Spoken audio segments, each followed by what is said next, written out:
जय हिंद दोस्तों, कैसे हैं आप लोग। उम्मीद है आप लोग काफी अच्छे होंगे, स्वस्थ होंगे और अच्छे से अपनी बोर्ड की तैयारी में लगे हुए होंगे। अरे सर जी, बोर्ड का तैयारी और पीछे आप लोग तो भैया ऐसा दिखाए हो जैसे पबजी चल रहा है। नहीं भैया, ये पबजी का इमेज नहीं है, ये आपका वर्ल्ड वार का इमेज है, विश्व युद्ध का फोटो है। ठीक है, ये नहीं सोचना कि भैया पबजी खेल रहा है पीछे में ठाई ठाई गोली वगैरह चला, नहीं नहीं ऐसा बात नहीं है। ठीक है, सॉरी पबजी बोल गया मैं, बीजीएमआई बोलना चाहिए, पबजी तो चला गया भैया, अब आया बीजीएमआई। ठीक है, तो फिलहाल आपका जो प्रश्न है बच्चों, आज हम लोग आपको पता होगा हमेशा की तरह एक बेहद ही इम्पोर्टेंट क्वेश्चन को डिस्कस करने जा रहे हैं, जो आपके एग्जाम में काफी बार पूछा गया है।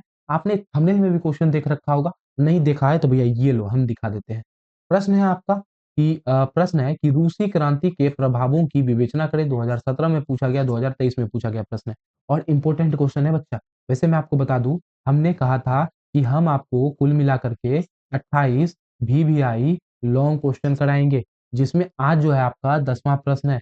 और इतना प्रश्न अगर आप लोग कर लेते हैं तो आपको मतलब सोशल साइंस का कोई भी एग्जाम में, सोशल साइंस क्या बोलिए, मतलब सारा सब्जेक्ट का ही क्वेश्चन कराऊंगा, तो उसमें आपको दिक्कत नहीं होगा। यहीं से प्रश्न आपका लॉन्ग क्वेश्चन कंप्लीट हो जाएगा, क्लियर हो जाएगा। ठीक है, एक बार मैं रिक्वेस्ट करना चाहता हूँ, जो बच्चे नए जुड़े हैं प्लीज चैनल को लाइक और सब्सक्राइब जरूर से कर लेंगे।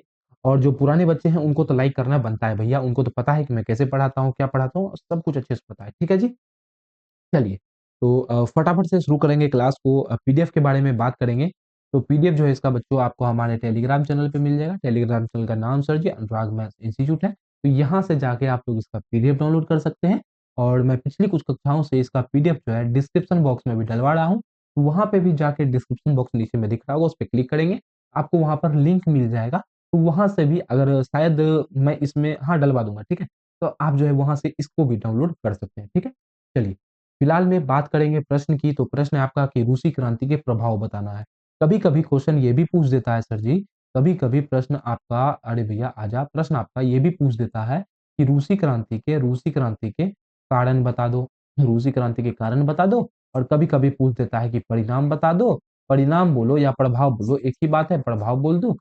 और या बोलता है कभी कभी कि रूसी क्रांति के कारण और प्रभाव खुद बताओ। तो हम लोग दोनों थोड़ा थोड़ा जानेंगे, दोनों जानेंगे। ठीक है, और देखिए, जब तक आप लोग कारण नहीं समझेंगे तब तक आप लोग प्रभाव या परिणाम नहीं समझ पाएंगे। क्यों मैं ऐसा बोल रहा हूँ, क्योंकि कारण और परिणाम जो है एक दूसरे से कनेक्टेड होता है। अब देखिए, रूस में क्रांति हुई थी 1917 ईस्वी में। इसके थोड़ा सा हम लोग 2-3 मिनट कारण पे बात कर लेते हैं, कारण के बाद हम लोग परिणाम पे चलेंगे, तो वो भी आपका क्लियर हो जाएगा, दिक्कत नहीं होगा, आप लोग घबराइए मत। ठीक है, कारण के बारे में बात करते हैं। सर जी, रूसी क्रांति का क्या कारण था। अब देखिए, कहीं भी क्रांति होगा ना तो वहां का सरकार का सबसे बड़ा मतलब योगदान होता है क्रांति में। सरकारें की वजह से क्रांति होता है। तो क्या था सरकार यहाँ सर जी, राजतंत्र था। क्या था, राजतंत्र था। और कैसा राजतंत्र था, राजतंत्र था आपका निरंकुश राजतंत्र था। अरे मास्टर जी, निरंकुश क्या होता है। निरंकुश राजतंत्र मतलब ऐसा शासन, राजा का ऐसा शासन जिसमें राजा अपने उत्तरदायित्व को नहीं जानता है भैया, कोई जिम्मेदारी नहीं लेता है, जो मन करता है वही करता है, मतलब अपना मनमर्जी करे, उसी को बोलते हैं निरंकुश। उस पर कोई अंकुश लगाने वाला नहीं है। जैसे अभी अगर बात करें, अभी लोकतंत्र है, और प्रधानमंत्री अगर कोई गड़बड़ी करेगा तो राष्ट्रपति उस पर नियंत्रण लगाएगा। और आपका जो क्या बोलते हैं न्यायालय है, सुप्रीम कोर्ट है, वो नियंत्रण लगाएगा। ठीक है, तो बात करें तो निरंकुश राजतंत्र, पहला तो वहां का राजा निरंकुश था, उसके मतलब कोई अंकुश लगाने वाला, कोई उस पर कंट्रोल करने वाला नहीं था। अच्छा, दूसरा, राजा निरंकुश होगा तो सर जी वहां का जो किसान होगा, वहां का जो मजदूर होगा, उसका स्थिति बहुत गड़बड़ होगा। राजा कहाँ यही मतलब आम आदमी पे तो अपना जुल्म करता है, और आम आदमी में किसान मजदूर आता है, तो किसान और मजदूर का स्थिति दयनीय था। और कुछ कारण होगा, बिल्कुल होगा सर जी। वहां जो आपका स्त्री था ना, मतलब वहां जो महिलाएं थी, उसको समानता का अधिकार नहीं था। समानता समानता उन दोनों के, उन सब के, स्त्री पुरुष में नहीं थी। मतलब स्त्री को जो है वहां पढ़ने लिखने नहीं दिया जाता था। स्त्री से बहुत प्रकार का अधिकार, स्त्री को वंचित रखा गया था, अधिकार सब नहीं दिया गया था। स्त्री सर उठा के चल नहीं सकती थी। ठीक है, तो पुरुष प्रधान समाज था, बात कर सकते हैं वहां पर। और क्या होगा सर जी, यहाँ पर जो है, यहाँ पर जमींदार जमींदार बहुत जुल्म करता था आपका किसान पर। जमींदार जो है बहुत ज्यादा जुल्म करता था। और जमींदार क्यों होता था सर जी, जमींदार होता था पैसा वसूलने के लिए। राजा जमींदार से बोलता था पैसा वसूलने, और जमींदार जो है किसान से पैसा वसूलता था। और जो पैसा नहीं देता था जमींदार, उसका जमीन अपना कब्जा में कर लेता था। ठीक है, तो ये सारी चीजें थी, ये सब कारण था। अच्छा, और कुछ कारण होगा क्या, अरे सर जी और कुछ कारण, इतना तो बहुत है। और अगर बात करें एक दो कारण और देखें, तो इसमें आपका आर्थिक असमानता भी आ जाता है। अब सर जी, ये आर्थिक असमानता क्या है, आर्थिक असमानता क्या है। आर्थिक असमानता का मतलब होता है बच्चा रुपया पैसा के मामले में भेदभाव। यहाँ पर कोई आदमी बहुत ज़्यादा अमीर था, कोई आदमी बहुत ज़्यादा गरीब था, मतलब अमीर-गरीब बहुत ज़्यादा था, अमीर-गरीब में भेद वगैरह भी बहुत किया जाता था, हाँ, गरीब के साथ में दुर्व्यवहार किया जाता था। ये सब था कारण। अब परिणाम देखें, अब रूस में जब क्रांति हो गया, रूस में जब 1917 में क्रांति हो गया, इस सब चीज़ में सुधार करने का प्रयास किया गया होगा ना, यही सब चीज़ की वजह से क्रांति हुआ होगा। सर जी पहले राजा का शासन था, अब क्या आ जाएगा? अब आ जाएगा आपका लोकतंत्र मतलब जनता का शासन। लेकिन लोकतंत्र में एक गड़बड़ी आ गया था क्या? कि वहाँ एके गो पार्टी था, एके गो आपका चलिए मैं इधर आ जाऊँ, एक ही गो आपका जो है पार्टी था और कौन था वो? कम्युनिस्ट पार्टी था। तो एके गो पार्टी की वजह से मतलब लोकतंत्र समझिए कि वही खड़ा होता था, वही जीत जाता था। लोकतंत्र तो स्थापित हुआ लेकिन एक ही दल उसमें भाग लेता था कम्युनिस्ट पार्टी, ठीक है? अच्छा, किसान मजदूर का स्थिति जिसका पहले बहुत खराब था, उसका स्थिति में सुधार आया होगा? बिल्कुल आया होगा सर जी, यही लोग तो आंदोलन किया था, इसीलिए तो आंदोलन किया था। स्त्री को जो असमानता का अधिकार दिया था, उसमें समानता आया होगा? बिल्कुल आया होगा। यहाँ से स्त्री की स्थिति सुधरी, सुधरने में क्या हुआ? स्त्री को शिक्षा का अधिकार मिला, है? बोलने का अधिकार मिला, पहले बोलने भी नहीं दिया जाता था, ये नहीं कि मुँह में कपड़ा खोल दिया था, ऐसा बात नहीं। कि अब स्त्री है तो घर में बोलेगी, घर से बाहर निकल के कुछ नहीं बोल सकती। पुरुष को समझा भी नहीं सकती, ऐसा सब मामला था, ठीक है? अब ज़मींदार ज़मींदार जो किसान का ज़मीन पे कब्ज़ा किया हुआ था, वो उसका जो ज़मींदार को यहाँ से खत्म कर दिया गया, ज़मींदार ज़मींदार जो है उसको खत्म कर दिया गया और ये जो ज़मीन इकट्ठा करके बैठा था, ये जो ज़मीन लेकर के बैठा था, उसको आपका किसान में बाँट दिया गया। उसके बाद जो आर्थिक असमानता थी, उसको दूर करने का प्रयास किया गया। दूर करने में सर जी यहाँ पर समाजवाद लागू किया गया। समाजवाद मतलब क्या हुआ? मतलब लोग आदमी के पास में पूरा रूस में जितना पैसा था, ऊ चला गया राजा के पास। राजा मतलब लोकतंत्र में जो सबसे प्रधान होता था उसके पास। और राजा क्या करता था? राजा सबको सबको समान रूप से पैसा देता था उसका ज़रूरत के हिसाब से। यहाँ से समाजवाद का कॉन्सेप्ट आता है। मतलब समाजवाद ऐसा व्यवस्था होता है जिसमें पूरा नियंत्रण जो होता है वो सरकार के हाथ में होता है। राजा की जगह यहाँ पर सरकार कह लीजिए, ठीक है? तो राजा कहना ठीक नहीं होगा, सरकार कह लीजिए। ताकि राजतंत्र खत्म हो गया। तो समाजवाद में क्या होता है देश का जितना संसाधन होता है, उस पे किसका नियंत्रण होता है? सरकार का नियंत्रण होता है, प्रधानमंत्री वगैरह जो भी हो उसका नियंत्रण होता है। और वो क्या करता है मतलब आपके पास जो बाइक है ना, वो भी आपका नहीं है समझ जाइए उस पे भी किसका नियंत्रण है? सरकार का नियंत्रण है। आप जो ज़मीन पे रह रहे हैं ना, वो भी आपका नहीं है, सरकार का है, सरकार आपको दिया हुआ है रहने के लिए, रेंट पे दिया हुआ है। ऐसा कुछ समझ लीजिए, ठीक है? तो जितना संसाधन है, उस पे किसका नियंत्रण होता है? सरकार का। यहाँ पर प्राइवेट कंपनी नहीं होता है। तो यहाँ सब चीज़ सस्ता मिलेगा। जहाँ सरकार का नियंत्रण होगा, वो सब चीज़ सस्ता मिलेगा। जैसे आप रेल के चली जाइए मतलब आपका जो रेलवे है, उसमें देख लीजिए कितना सस्ता है। ट्रेन का भाड़ा भैया दो कि दूर-दूर जाइए, आराम से ₹10, ₹12, ₹15 में आप लोग जो है कहाँ सिंचर ट्रेन से जाइएगा तो 40-50 किलोमीटर जा सकते हैं, है कि नहीं?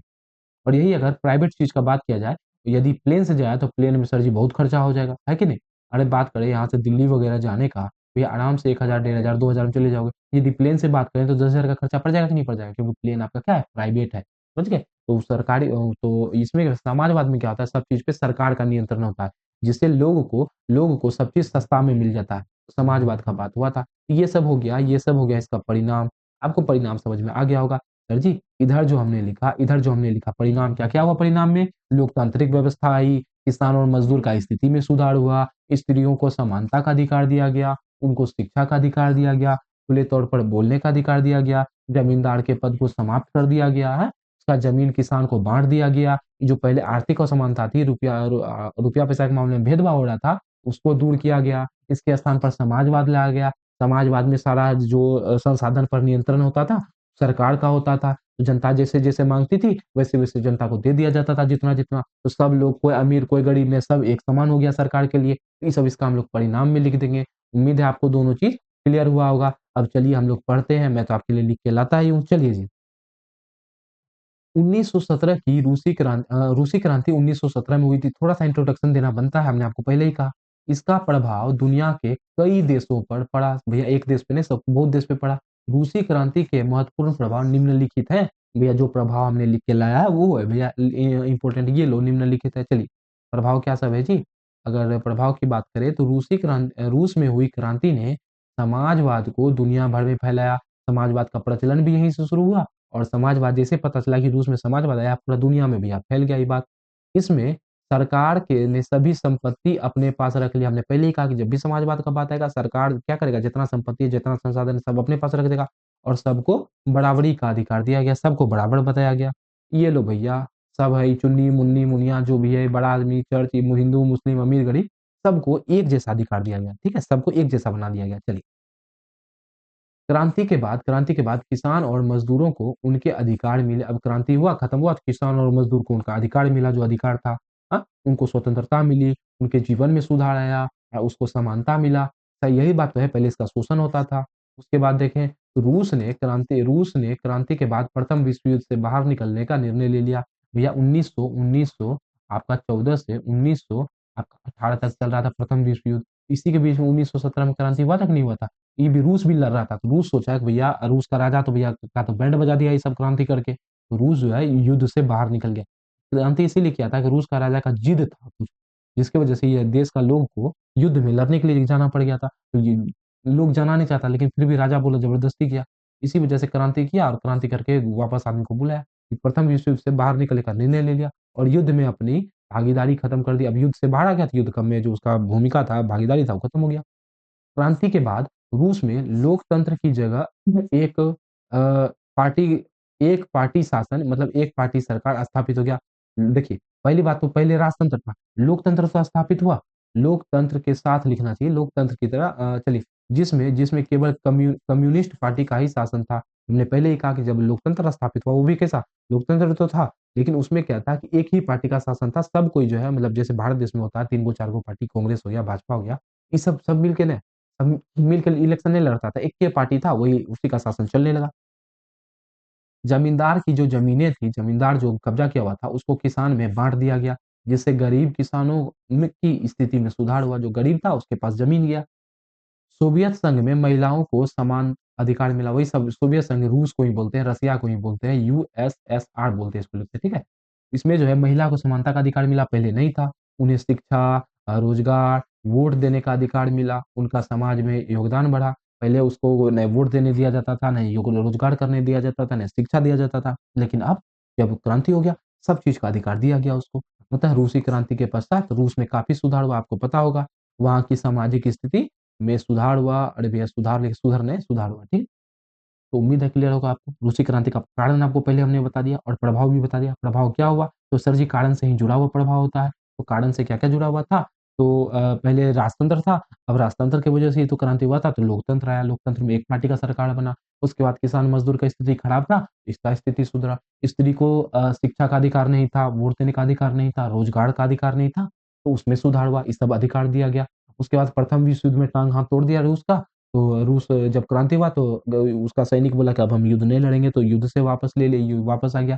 जमींदार जो किसान का जमीन पे कब्जा किया हुआ था, उसको जमींदार का पद को समाप्त किया, और उसका जमीन सब में बांट दिया गया। तो ये सारी चीजें जो है आपकी रूसी क्रांति के प्रभाव में लिख सकते हैं हम लोग, देखने को मिलती है, ठीक है। ये प्रश्न आपका कंप्लीट हो गया। उम्मीद है आपको जो ये कक्षा है आपको समझ में आई होगी। इसका पीडीएफ बच्चों, हमने पहले ही कहा कि पीडीएफ जो है आप हमारे टेलीग्राम चैनल से, और साथ ही में डिस्क्रिप्शन बॉक्स से भी डाउनलोड कर सकते हैं, वहाँ भी मैं पीडीएफ डलवा दूँगा, ठीक है। तो जो बच्चे नए जुड़े थे, चैनल को लाइक कर देंगे, सब्सक्राइब कर देंगे, और पुराने बच्चे भी कर देंगे, ऐसी बात नहीं है। तो मिलेंगे आपसे अगली कक्षा में अगले कुछ प्रश्नों के साथ में। तब तक हँसते रहेंगे, मुस्कुराते रहेंगे। जय हिंद, जय भारत।